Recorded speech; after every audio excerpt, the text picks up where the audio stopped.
ভিডিওতে যেই বাড়িটি দেখতে পাচ্ছেন এটি একসময় এক নীল তারকার বাড়ি ছিল, কিন্তু সময়ের পরিবর্তনের কারণে এটি একেবারেই স্তব্ধ হয়ে আছে। একসময় এই বাড়িতে চলতো হাজারো সুখের আয়োজন, কিন্তু এখন এই বাড়িতে ভুলেও কেউ কখনো প্রবেশ করে না। হ্যালো বন্ধুরা, অতল পৃথিবীর আজকের এপিসোডে আমরা এমন একটি বাড়ি দেখব যে বাড়িটি একসময় সুখের সাগরে ডুবে থাকতো, সেখানে এখন মাকড়সাও প্রবেশ করতে চায় না।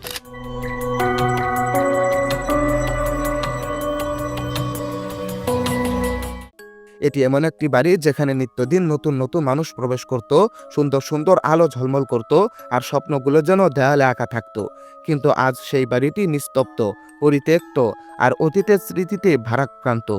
কিছু বছর আগে এই বাড়িতে যে তারকা বসবাস করত সে নিজের বাড়িতেই জীবন দিয়ে দেয়, আর ধারণা করা হয় মানসিক চাপ আর নিঃসঙ্গতা আর অবহেলা তাকে এই সিদ্ধান্ত নিতে বাধ্য করেছিল।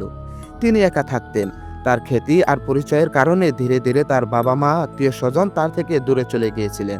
মাঝে মাঝে কিছু বন্ধু তার বাড়িতে এসে আড্ডা দিত, হাসি আর আনন্দে মুহূর্তগুলো ভরে উঠত।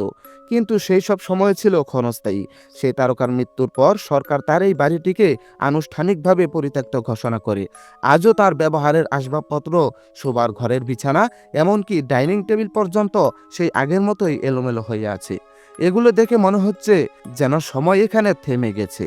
কিন্তু আশেপাশের মানুষ বিশ্বাস করেন তার আত্মা এখনো এই ঘর জুড়ে ঘুরে বেড়ায়। কেউ যদি এই বাড়ি থেকে কিছু সরাতে যায় তাহলে অস্বাভাবিক কিছু ঘটতে পারে, এই ভয় ক্রাশ করে রেখেছে তাদেরকে। সবচেয়ে বেদনাদায়ক বিষয় হলো মৃত্যুর পরেও তার পরিবারের কেউ তার খোঁজ নেয়নি, কেউ তার স্মৃতি সংরক্ষণ করেনি।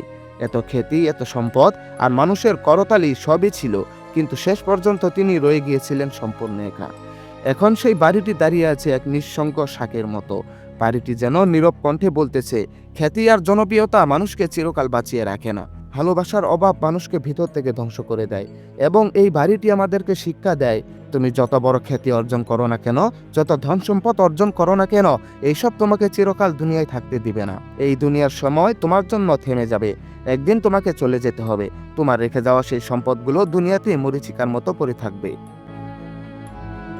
তো ভাই ও বোনেরা বলুন, দুনিয়ার এত খ্যাতি, এত সম্পদ, এগুলো শেষ পর্যন্ত কোথায় থাকে?